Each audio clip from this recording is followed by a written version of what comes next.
O artigo que escolhi para a apresentação tem como título, traduzido para a língua portuguesa, de avaliação da eficiência de diferentes estratégias de controle da epidemia de Covid-19. Além de se aproximar bem do tema que estou pesquisando, eu já trabalhei com um dos autores, que é o professor César Castilho. Para entendermos como os temas são próximos, irei falar, antes do artigo citado, sobre o tema mais geral, que é a epidemiologia, que, segundo o dicionário Roaz da língua portuguesa, é o ramo da medicina que estuda os diferentes fatores que intervêm na difusão e propagação de doenças, sua frequência, seu modo de distribuição, sua evolução e a colocação dos meios necessários à sua prevenção. A epidemiologia é bastante interdisciplinar, envolvendo várias áreas do conhecimento humano, como a estatística e a matemática, por exemplo. Na parte da matemática, temos a sub-área chamada de epidemiologia matemática, que foi desenvolvida depois da gripe espanhola, no início do século XIX, com o intuito de compreender a dinâmica da infecção de doenças a fim de se evidenciar os fatos principais que influenciam no contágio como forma de contribuição ao controle e erradicação da doença. Os epidemiologistas Anderson McKendrick e William Kermack são considerados um dos pioneiros da epidemiologia matemática por terem proposto o modelo SIR, com base em 4 ideias simples, que a população é dividida em 3 grupos, que também são chamados de compartimentos, sendo o compartimento dos suscetíveis, que são os indivíduos suscetíveis ao patógeno, o compartimento dos que são infectados e o compartimento dos recuperados, que são os que deixam de ser infectados. A outra ideia é que o número de infectados aumenta e o número de suscetíveis diminui na interação entre eles. A próxima ideia é que a diminuição de S é proporcional ao produto dessas duas populações, de infectados e suscetíveis. Os infectados, o número de infectados é aumentado do que é diminuído de S, o que é bastante lógico, que são os suscetíveis que passam a ser infectados, e também é diminuído por R, que são os recuperados, que deixam de ser infectados e passam para o compartimento R. Então, com essas ideias, eles montaram um sistema com 3 equações diferenciais que simulam uma população exposta a um patógeno e dividida em 3 compartimentos, a de suscetíveis, a de infectados e a de removidos, onde a infecção se dá na interação de infectados e suscetíveis e, dependendo do patógeno, os removidos podem voltarem a serem suscetíveis ou não. Então, com isso, criaram-se variantes desse modelo. Uma delas é o modelo SIR, onde se acrescenta um compartimento a mais chamado de expostos. Esse compartimento é interessante quando o patógeno ele tem um período de latência, ou seja, a pessoa é exposta ao patógeno, mas não se torna de imediato um agente infeccioso, demorando um tempo para isso.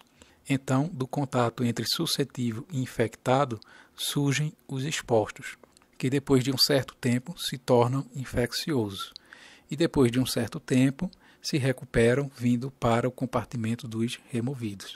E mais uma vez, esses removidos podem ou não voltarem a serem suscetíveis. No trabalho que eu estou apresentando, eles constroem uma nova variação desse modelo, acrescentando um novo compartimento, que é o compartimento dos quarentenados, das pessoas que entram em quarentena, podendo ser composto também por pessoas suscetíveis e pelas pessoas que são recuperadas. Dada essa informação da área de pesquisa, vamos ao trabalho em si, que tem como objetivo analisar os efeitos das políticas de controle da epidemia de Covid no Brasil. O termo coronavírus se refere a uma família de vírus que, quando observados ao microscópio, eles apresentam uma forma anelar clara. Assim, quando nós observamos alguns astros que têm essa forma de coroa em volta, que também é chamada de corona, sendo essa palavra utilizada para nomear esses vírus que causam várias doenças em humanos, principalmente em relação a infecções respiratórias. Há casos em que o problema respiratório é grave. é quando dizemos que o coronavírus provocou uma síndrome respiratória aguda grave. A tradução do inglês de Severe Acute Respiratory Syndrome, dando origem à famosa sigla SARS.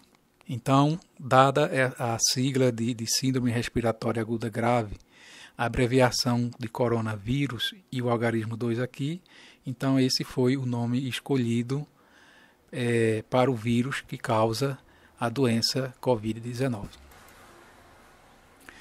Os primeiros casos de Covid-19 iniciaram-se no fim de 2019 na cidade de Wuhan, que fica na província de Hubei, na China, se espalhando para o resto do mundo, como sabemos hoje.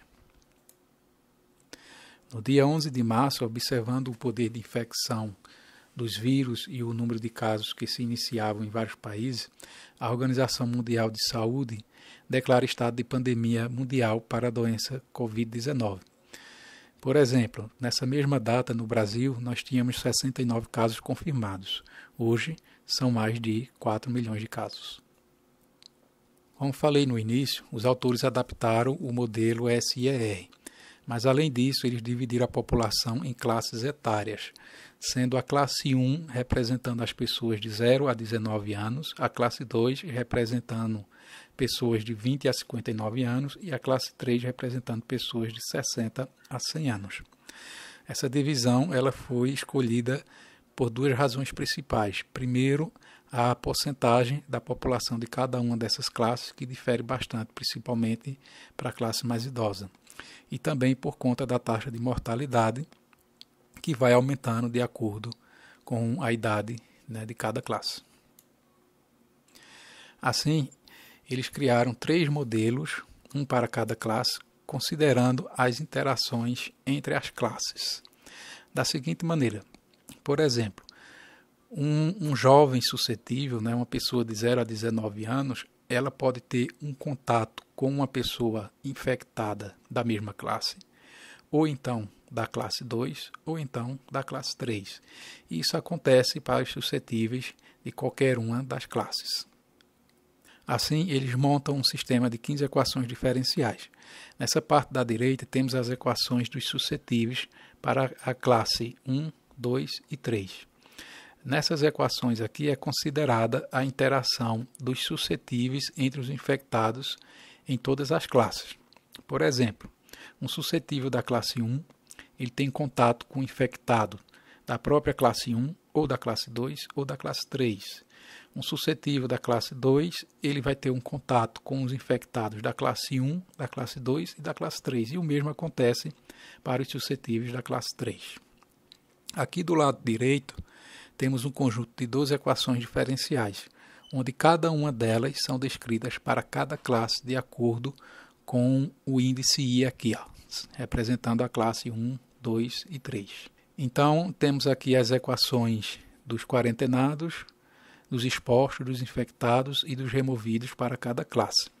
Observe que a classe dos expostos ela é formada a partir dos contatos aqui entre os suscetíveis e os infectados de cada classe, compondo a classe dos expostos, que por sua vez compõe a classe dos infectados e que por sua vez vai compor a classe dos removidos. Antes de se implementar o modelo, foi realizado um ajuste de curva através do método dos mínimos quadrados, utilizando a curva total de infectados, que é essa curva em azul aqui, e os dados de casos registrados no Brasil durante 19 dias, representado por esses asteriscos em vermelho. Então, essa figura aqui mostra a proximidade do número de infectados do modelo com os dados reais, dando uma melhor aproximação do modelo com a realidade. Com isso, foram realizadas várias simulações. Nesta primeira aqui, nós temos 4 curvas. Todas representam o total de infectados. Elas diferem apenas por um esforço de quarentena representado pela letra P. Então, a primeira curva aqui, a gente tem um esforço de quarentena igual a 0, ou seja, não tem quarentena nenhuma, e nós vemos que o total de infectados é lá em cima. E à medida que esse esforço de quarentena ele vai aumentando, a curva ela vai diminuindo o total de infectados e vai prolongando aqui o tempo em que vai ocorrer esse pico aqui da curva. Então, o esforço da quarentena, ele de fato achata a curva, como foi dito no começo, né, nos telejornais, no início da pandemia. Observe que esse esforço de quarentena aqui está sendo considerado para uma quarentena que dura 30 dias. Para uma quarentena que dura 60 dias, nós vemos que a curva ela fica mais achatada e que o tempo para ocorrer o pico da curva ele é estendido também. Esse gráfico aqui ele mostra que com o aumento do esforço de quarentena, aumenta aqui o tempo necessário para se chegar ao pico da curva. Tá? Comprovando aqui que, além de achatar a curva, o esforço de quarentena, ele adia o tempo necessário para se chegar ao topo da curva. Observada a eficiência do esforço de quarentena, observou-se que a partir de um certo esforço de quarentena, o número de casos decai mais acentuadamente. Na figura nós temos o aumento do esforço de quarentena, que vai causando uma diminuição do total de infectados, mas a partir de um certo valor, esse decaimento ele se torna mais rápido. Isso ocorre porque um esforço de quarentena faz com que o fator R0 diminua de valor. Então, para a gente entender isso melhor, veremos o que significa esse R0. Agora, antes disso, vamos ver esse resultado aqui, que é o mesmo gráfico da figura anterior, só que para um tempo de quarentena diferente. Então, lá no outro gráfico, nós tínhamos um tempo de 30 dias de quarentena e seria necessário aproximadamente um esforço de 0,21 para se ter um decaimento maior do total de casos. Agora, à medida que nós aumentamos esse tempo de quarentena, esse esforço de quarentena ele pode ser menor para a gente chegar a esse ponto desejável aqui, em que nós vamos ter uma queda bem maior do número de infectados. Então, o R0 é um parâmetro dos sistemas compartimentados mais difundido por conta da sua importância. R0 pode ser interpretado como a média com que o indivíduo infectado pode infectar outras pessoas durante o seu estado infeccioso. Então, R0 é utilizado como um índice de vigilância epidemiológica. Sua interpretação é simples. Se R0 é maior do que 1, isso significa que a população atual de infectados está gerando uma outra população de infectados maior do que ela. Então, nesse caso aqui, nós temos um estado epidêmico, pois isso significa que a epidemia está aumentando.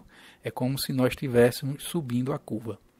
Quando o R0 é menor do que 1, isso significa que a população atual de infectados não está gerando uma outra população de infectados maior do que ela, e sim menor. Então, isso significa que a infecção está diminuindo e, dependendo do patógeno, o estado epidêmico ele tende a desaparecer.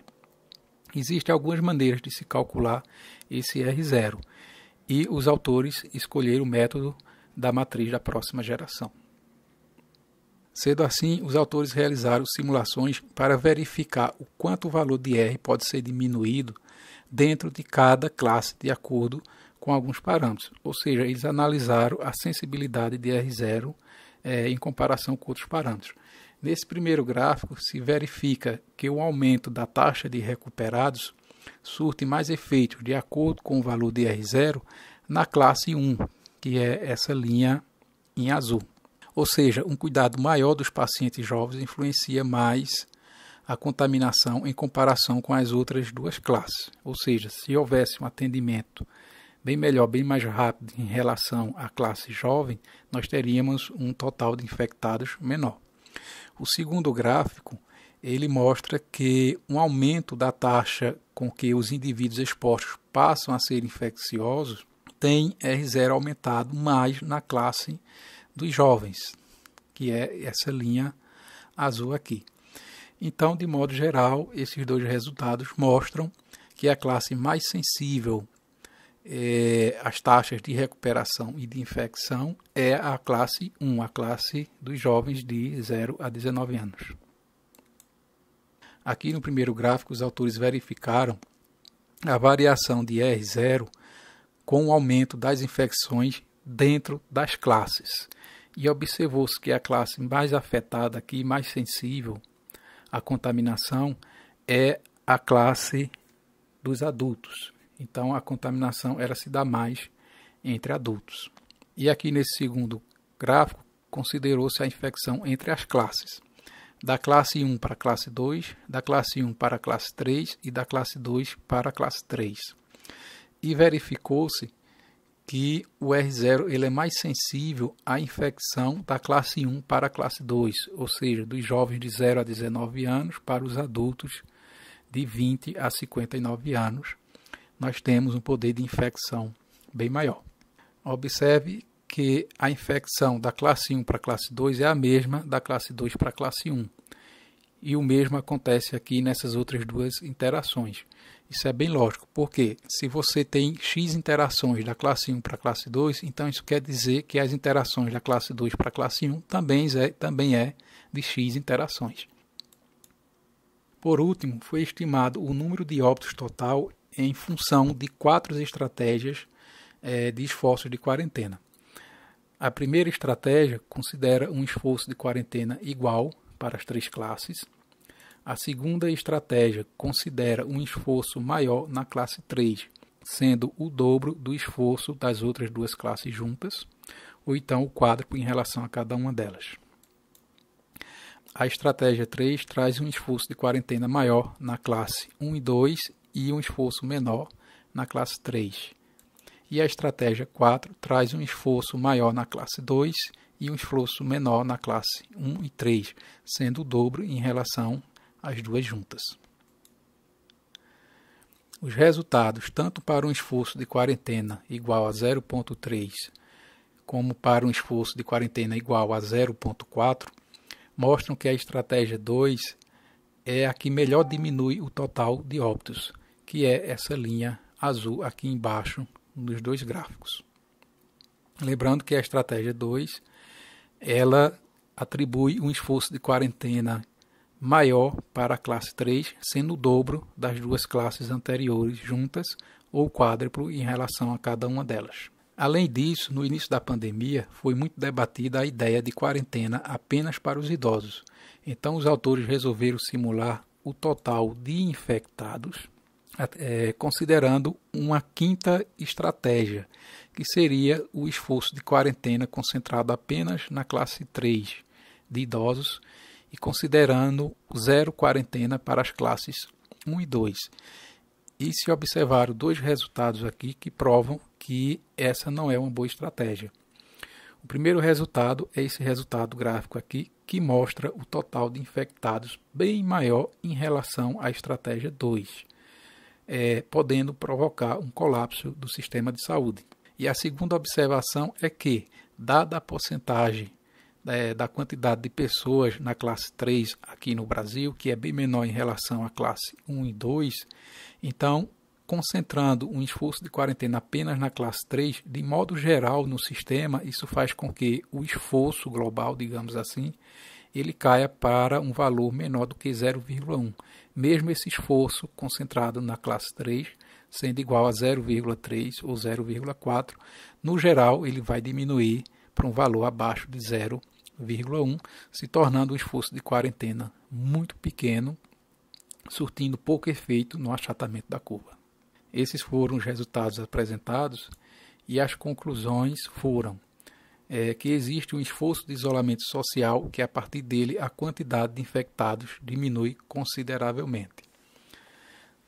Nós não podemos dizer exatamente que número é esse, porque essa análise gráfica ela é mais qualitativa do que quantitativa, né, em que nós observamos como se comportam, né, as populações em seus compartimentos. E nós vimos que a partir de um certo esforço de quarentena existe uma diminuição considerável do número de infectados. Mesmo não tendo um número exato para isso, isso pode ser observado com os casos que são registrados dias após dias. Então, se no registro há uma diminuição considerável de casos, então nós podemos considerar que esse esforço de quarentena ideal, digamos assim, ele foi atingido. Uma segunda conclusão é que o monitoramento maior para os jovens diminui o total de infectados. Então, se nós tivéssemos sistemas de saúde que monitorasse melhor e mais rapidamente os jovens, isso iria contribuir fortemente para a diminuição do total de infectados. O distanciamento social entre adultos deve ser maior, sem considerar as interações entre as classes diferentes, e considerando a interação, o aumento do distanciamento social entre jovens e adultos causa um impacto maior na diminuição do contágio em comparação com as outras interações. Então, nas medidas de distanciamento social, se teria um melhor efeito, aumentando o esforço de quarentena entre crianças e adultos e entre adultos em si. E por último, a estratégia melhor de quarentena para a diminuição do número de óbitos implica em um esforço de quarentena para as classes 1 e 2 e um esforço bem maior para a classe 3. A princípio, como aconteceu, algumas pessoas pensaram que um esforço total de quarentena apenas para a classe 3 seria suficiente para conter a pandemia. Mas os resultados desse trabalho mostraram que isso não é verdade, que deve existir também um esforço de quarentena para as classes 1 e 2, ou seja, de jovens e adultos, e que esse esforço tem que ser maior na classe 3 em relação à classe 1 e 2. Então, esse foi o artigo apresentado. Espero que tenha ficado claro para vocês. Obrigado.